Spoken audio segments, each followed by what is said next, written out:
Crystal Palace, amongst neutral supporters, are labelled as the boring club to support in the Premier League, mocked for their usual 12th place mid-table finish. However, this version of Crystal Palace, the version that just thrashed Aston Villa at Wembley, are far from boring. Today, I'm talking about Crystal Palace again, the 5th time this year. I'll be looking at Glasner and how they set up, in-game analysis, tactically how the system limited Unai Emery, and whether or not they can beat Manchester City. Let's go. So as we all seen at the weekend, Crystal Palace didn't only just beat Aston Villa, they battered Aston Villa. Or should I say, Oliver Glasner battered Unai Emery again. In the 5 times they have faced off in England, Glasner has beaten Villa 4 times, scoring 16 goals and yet to be beaten. So that record between the two definitely shares some influence. However, at Wembley, the biggest stage and the form Villa find themselves in, you'd maybe think that this could be different. But it wasn't. There was no match for Crystal Palace. So this is how Palace set up. Notably, Glasner asserted his trust in Kamara, who partners Wharton in midfield. He's had a shaky season so far, but today was his day. He stepped up big time. Villa, on the other hand, set up this way. Asensio with a start down the middle, a common back four, a common midfield pivot. Let's go and swing into the game. The first 25 to 30 minutes belonged to nobody really. Villa had 2 shots and Palace were yet to strike at all. If you were unfamiliar with watching Crystal Palace, you'd probably look down on their chances of winning, as many teams like to set the tone from the off, but not Crystal Palace. A gradual growth into the game is very common with the Eagles, as I've mentioned in previous videos. They let the opposing team dominate the ball as they enjoy their out-of-possession responsibilities. It wins them football matches, as simple as that. Villa often within the game were knocking it around slow around the back, side to side, looking to assert some control into the game as the ball belonged to Ezri Konsa quite a bit. But unfortunately, you couldn't say the same for those 2 midfield players, Kamara and Tielemans. The two are fantastic at bringing the ball forwards, Kamara in his ball carrying and Tielemans in his passing. So out of possession, Palace sit in their 5-2-3 shape. Eze, Mateta and Sarr leading the line but blocking the pass between the centre-backs to the midfielders. Wharton and Kamara are behind them, with the wing-backs and wide centre-backs ready to pounce if the press is triggered by Palace or if the ball comes to their man. A lot of the time though, Palace just sat there comfortably. If the ball was knocked over to the Villa fullbacks, then the wide forwards would come across, but besides that, they just sat, eliminating the easy access for Tielemans and Kamara to receive the ball. However, they're not going to stay stationary forever, they do actually move. The players are very focused on their man they're taking care of, making that process very important once they actually trigger the press. The press is triggered quite a lot of the time once the play tilts to one side of the pitch. Let's say the ball moves over to the left flank, then that's when the Palace wing-back will jump to life. Once the wing-back jumps and closes down the full-back, the wide centre-back will be following on to the forward who's dropping deep, who's ready to offer himself as a passing option to his teammate being closed down. This will either force the Villa fullback to turn and pass backwards, or pass into the forward dropping in, or look for an alternative like a long ball, but mostly the first two, as we saw Villa execute in this game. When they pass into that forward dropping in, Guehi and Richards are excellent within their timings here and use their speed and physicality to their advantage. You can see here John McGinn has a tough time finding any way besides backwards once Chris Richards engages. And if that Villa player does bypass Palace's press, you can see here with McGinn, then they have to try and find a way past Maxence Lacroix, the speedy Frenchman that shares expertise within sweeping up play and covering across some centrally to wide areas. But it's not just that. Palace's transition from attack to defence is brilliant due to the pure athleticism and speed within the team. It's relentless and it only takes a few seconds for them to recover the numbers back. And when those numbers are back, they are monstrous defensively. Any cross Villa put in, blocked and cleared. Any dribbler Villa threw their way, then tackled and out-muscled. So it's fair to say the balance Crystal Palace have for the way Glasner sets up is superb. But let's get back to the press. Once Villa are forced backwards, that's when the red and blue shirts can push up and escape their own half, allowing them to now press more intensely onto the opposition back line, which all starts and comes down to the wing back jumping forwards and the organisation that follows. That is high level coaching, and that is trapping Villa in their own half, which leads to Crystal Palace's first shot that ends up as a goal. The press is exactly what we've talked about, and then the cherry on top with a bit of quality in the attack.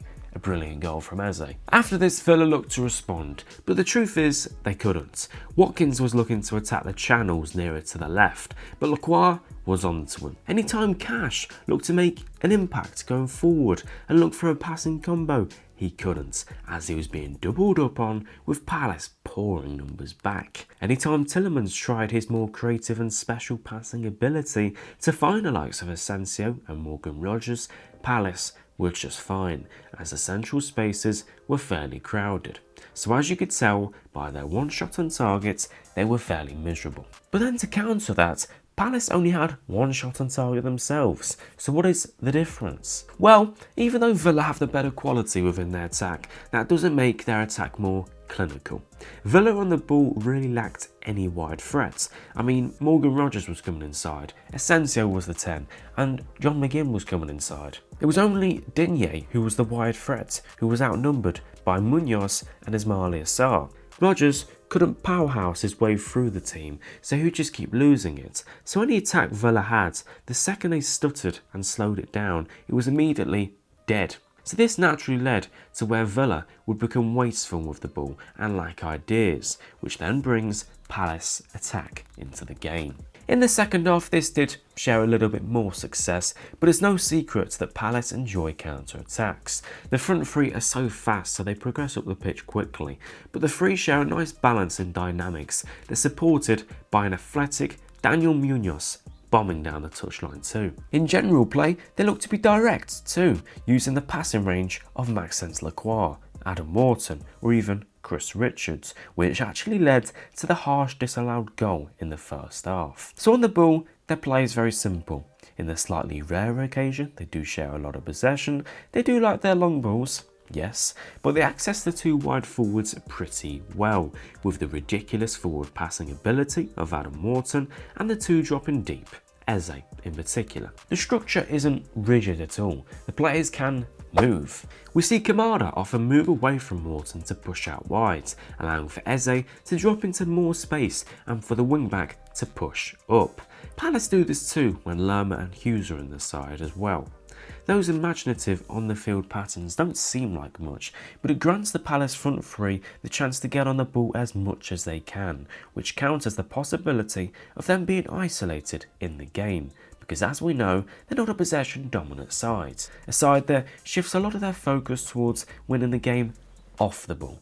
Moving on to the second half now, and Villa certainly came out looking for a reaction, testing Dean Henderson with some quality reflexes to keep Palace in the game.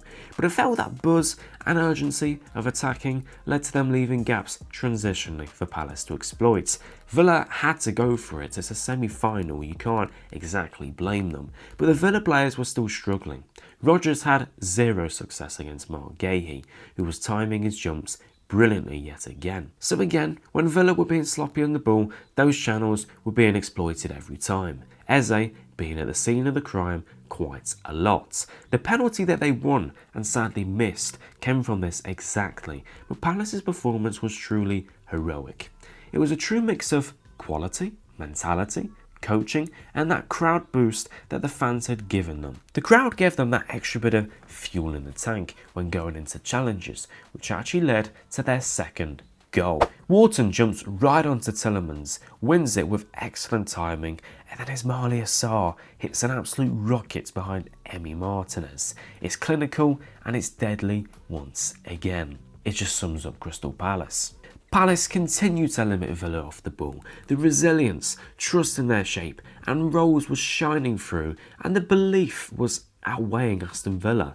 Everyone was performing. Eze, Kamada, Mitchell, Gurhey, Wharton, everyone. Villa found no way through the defensive heroics of Crystal Palace. The final 15 minutes were just all about chasing, blocking, intercepting, tackling, heading, stopping Villa from putting themselves back into it. Villa did become more threatening when Bailey was on the pitch. Now they actually had some wide threats, but with everyone back for Crystal Palace, it was no match. Frustrations grew. Villa started shooting from afar, and then an Aston Villa mistake waved the game goodbye, and the clinical Ismaila Sarr wrapped up the game with a brace in the 94th minute. Another deserved one for Oliver Glasner's side, and one of the most, if not the most, impressive FA Cup win of the season.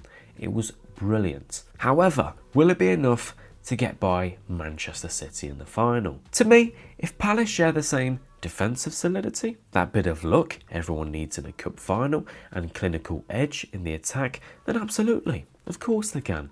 But again, you need your big players to step up in the big moments. Palace could play the best game of their lives. The players could play excellently. Yet if you give City star players moments where they can put it to bed, then you can consider the trophy Pep Guardiola's. As simple as that. Thank you for watching today's video. If you did enjoy, make sure to smash a like and subscribe to the channel. Let me know who you think is going to win the FA Cup. Will it be Oliver Glasner's Crystal Palace, or will it be Pep Guardiola?